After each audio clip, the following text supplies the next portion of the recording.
So I just got all of the submissions for the last licensing opportunity that I just offered the syndicate members for the rock orchestral hybrid album.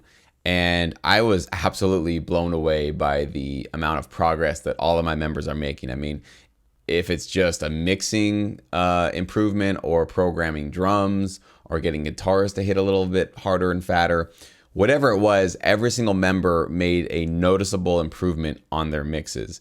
And it might be small little things, like a tiny amount of improvement from the last submission opportunity I had to this one.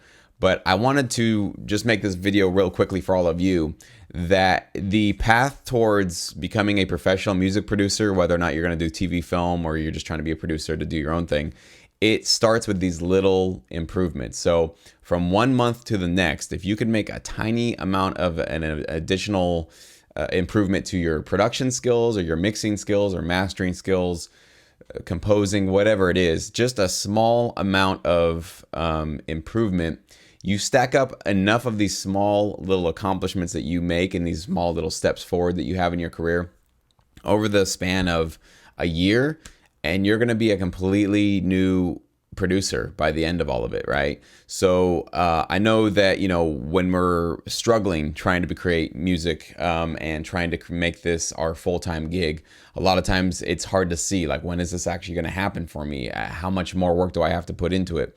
Rather than worrying about that, what I suggest you do is just focus on, what can I do for this song in front of me today? What am I doing with this track that can actually get my song sounding better than the last song that I did? What can I do to step up my game? Maybe I need to import a reference track of a similar sounding song by a professional producer that I admire, that I look up to, and really kind of compare my mix to theirs. So what is their mix doing that mine is not doing? Maybe their drums are hitting harder than mine are. Maybe their bass is just coming through the mix a little bit better than mine is. Maybe my mix is way too compressed and theirs doesn't seem to be as, it doesn't have that pumping sound to it. It just sounds more, it just sounds better. It's just punching through the speakers a little bit better than mine is.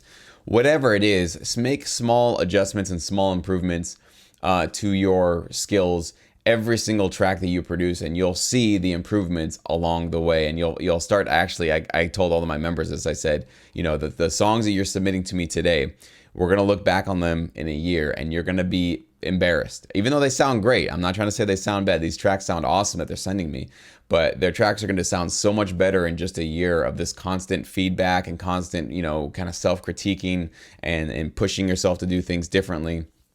And you will laugh at how ridiculous your music sounds right now in a year, because the songs you're going to be making in a year are going to be on a completely different level. But that doesn't happen overnight, right? It happens in small steps. So these small little improvements that you can be making along the way, that's what I want to really drive home to you here in this video, is focus on the small things you can be doing, because after you've done thousands of small things, you've turned it into a pretty large chunk of change, right? That you've developed over your career. So just wanted to give that little bit of, you know, words of wisdom for you guys out there that are trying to do this TV film thing and trying to turn it into your full-time job. It takes small steps, and I'm just glad to be a part of that in whatever way I can be for you, whether or not you're in the syndicate or not, or just following me here on YouTube, or you're just on my email list, whatever. I'm just very thankful that I can help you guys get to that next level, even if it's a small little step. But remember, those small steps turn into very big steps.